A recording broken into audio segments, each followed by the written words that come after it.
Hey, what's up, guys, and welcome to Bleacher Bloggers for Tuesday, August 7th. You are... I'm Brent. I am Dave, and today we're talking about the NFL because the NFL season starts in just a little over a month, man. That's right. This show is our NFL Pre Preseason Preview. So over the next month, we'll be breaking down a different division each show from your perspective, the only one that matters, the blogger's perspective. Now, don't worry, we'll still get to the MLB pennant races, we'll get tennis, we'll get college football, we'll get it all in there, but right now, it's all about football. So with that said, let's launch our pigskin blog tour of NFL training camps. And today we're talking AFC East.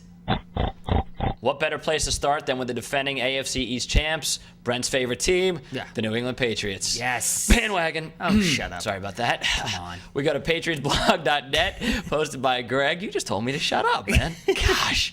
All right, he's talking about the fact that Patriots cornerback Chad Scott was placed on IR, and here's what he says. He says Scott was going to help fill the void left by Asante Samuel's holdout, so his injury is a bigger blow than it seems. Now the Patriots need Asante Samuel, which helps to fill his side of the argument. Well, you know, Deion Branch had a big argument that he brought into training camp last year, and that didn't really work out for him too well. And there were no wide receivers to speak of, and he got shipped out. So I don't think it's going to help Asante Samuel. They'll pull my grandmother in before they have to give Asante Samuel a long-term deal. You can't play hardball with Belichick. He just doesn't care. No, he just doesn't care. And moving on to the Buffalo Bills. They still have a team? They do still have a team, good for them. And you're going to talk about them right now. Nice. Brian G. at BuffaloRamblings.com says, it's great to see that Lossman and Parrish have built a little rapport, but I still don't expect Parrish to be anything more than a gadget-type receiver. It's imperative to get Roscoe the ball more this season. Well, here's the thing. I mean, I do think they have the capability to score some points. I mean, they have some good wide receivers. Lee Evans, Josh Reed, Peerless Price, Roscoe Parrish. They drafted a running back out of Cal, Marshawn Lynch. And you and I keep reading all these articles about how great J.P. Lossman looks. So I know, but I read those articles about J.P. Lossman last year. He was studying his ass off before he got into camp, and look where that got him last year. Sometimes, Brenda, takes 2 years for the training to pay off. Is that that must be what it is. All right, the Dolphins. We go to the Finsider.com, Matty I. And here's what he writes. Am I the only one that gets the feeling that Nick Saban actually held the defense back a bit? I mean, it's no secret that the defensive backs played almost scared because Saban spent the most time with that unit. Or maybe I'm just reading too much into it and my hatred of Saban is tainting my thoughts. A lot of people hate Saban. Well, I'll come from the Jason Taylor perspective. I mean, obviously, he let Jason Taylor go wild. He won Defensive Player of the Year last year, so he let him go wild. As far as the defensive backs go, I mean, besides Will Allen, there's not really that much experience in that backfield anyway. So, you know, maybe he had to do it. I mean, I don't know. I mean, I don't follow the Dolphins that hard, so I'm not really sure. But, I mean, I think more importantly, they have needed for years to focus on the offense and have not. Yeah, we'll see how Ted Ginn Jr. does this year because that was a very interesting draft pick. Yeah, that was big. All right, this is Brian Bassett from the JetsBlog.com, and Brian writes, to preface, I know I'm biased, but there are about only 5 QBs in the league I would take over Pennington, and I refuse to read the rest of the blog. Come on. Got to give the guy his due. It's a great blog. Now, I is a good blog. I too am a Jets fan, so I too am biased. But I gotta say, okay, granted, Pennington's arm, well, it stinks on ice. Let's be honest about that. But it's horrible. He has a terrible arm. He's got a wet noodle. But the guy's got $1 million brain up there, man. He's a leader, runs a hurry-up offense, checks off, comes back from shoulder surgery. Einstein had a big-time brain up there, and he didn't play football, dude, okay? Einstein could have gotten the Jets to 10-6 last year, too. That's all I'm saying. That's it. All right, well, when we come back, we're actually going to talk to the author of that blog. Brian Bassett will be joining us on the phone, and we'll see if we can get him to defend his position as well. So stick around for that. Kyle Bowler, Jeff George, Ryan Leaf, you think they're on the list about Pennington? Great arms, no heads. See, that's my point. That's exactly my point.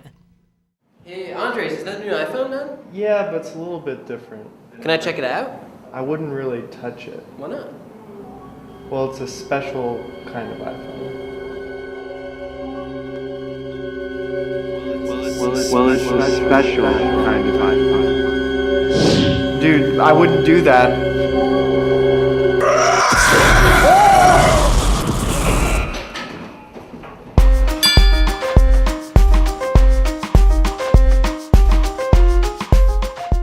All right, welcome back. Joining us right now is the founder of the JetsBlog.com, Brian Bassett, who also, by the way, is the author of that brilliant blog that we were just talking about a few minutes ago. Don't say that again. The greatness of Chad Pennington. What's up, Brian? Hey, guys. How you doing? Thanks. We're doing good, man. Thanks for joining us. So tell us a little bit about your site, how long it's been in existence, what gave you the idea to launch it. A little under 3 years ago, I moved to Massachusetts and started this site kind of as a cathartic way to talk about my team, and I've been doing it pretty much for 3 years, every day since then, and have enjoyed every moment of it and not gotten paid anything to do it. Wow. So you're probably not making a lot of friends up there in Pat's country with your big Jets blog, are you? Yeah, no, it's not something you can really just mention to folks. Hey, check this out. Yeah. All right, well, you, as we talked about, you mentioned that there's only 5 quarterbacks you'd rather have in the NFL than Chad Pennington. I had your back, but this guy right here, man, he wasn't feeling it so much. So I don't know if you guys want to battle it out a little bit right now. I don't know. Well, you defend yourself because you wrote it. I talked about it, so defend yourself, Brian. Okay, well, I would say that, if the goal is to have a Super Bowl down team and Super Bowl quarterback, really, look at some of the guys who have done it in the past. Trent Dilfer, Brad Johnson. You need a guy who can manage the team, not totally throw it in disarray like a Rex Grossman.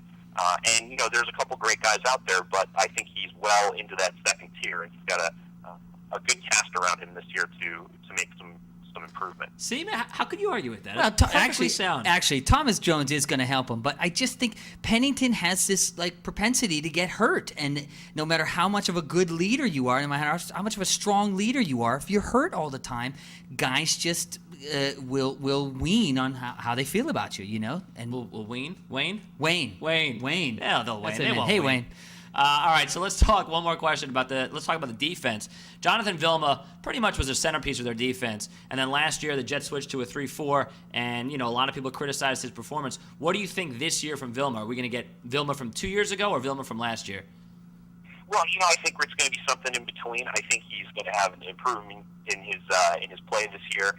Towards the end of last year, they were lining him up almost as a safety, third safety, but the addition of David Harris, and they've kind of taken a scattershot approach to the defensive line, and you hope that something's going to play out for them. I think he's going to be more effective this year, and a machine like David Harris, who they took in the draft, is really going to help.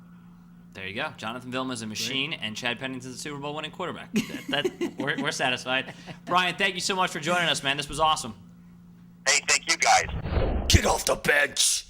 That's right, guys. We want you to get off the bench. Now, you just heard from Brian at thejetsblog.com. We're going around the NFL talking about every team. So we want you to be your team's correspondent. So all you got to do is tell us what you think your team needs to accomplish this year in training camp. And next show, we're going to the AFC North. So all you Northeast, get blogging, upload a video to our site, bleacherbloggers.com, or upload a video to YouTube, and maybe we'll use it on the show.